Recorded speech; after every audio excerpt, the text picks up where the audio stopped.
Sometime in the early 1970s, I heard of a rare collection of oil paintings on display at the LA County Museum of Art by a painter who was renowned for painting spells of madness.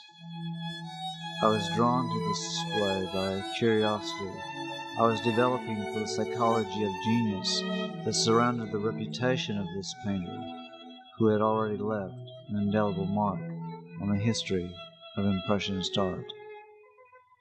I decided to go see for myself of this master of oils, and found myself, like others, waiting patiently in line to ascend stairways to the main gallery, where the showing was set.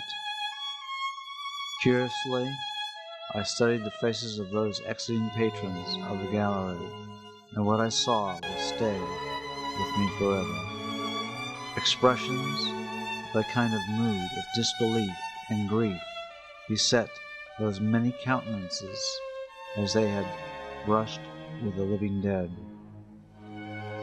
Time passed, and I was escorted to the front of the main gallery, where hung the centerpiece painting, a self-portrait of the artist, eyebrows curled in reds and yellows, with eyes half to his would-be audience and half on his canvas. He seemed embraced by God in a mood of reverie and self-respect. It was Vincent. Can this be madness, I wondered. Looking away from the self-portrait, I saw a row of simply hung paintings framed in slatted woods. I saw the cherry tree, wildflowers at his resting place in Arles, sunflowers, night skies with little towns, and characters all too familiar, yet of another age. Their faces were lined with age, instinct, thought, and consciousness that spoke to no man of letters, but to the psyche of a man at war with life itself.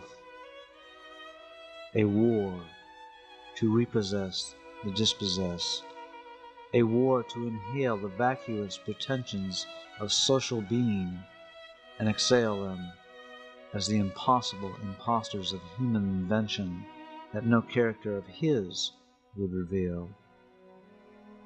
A war to master brush and oil in depression as well as mania.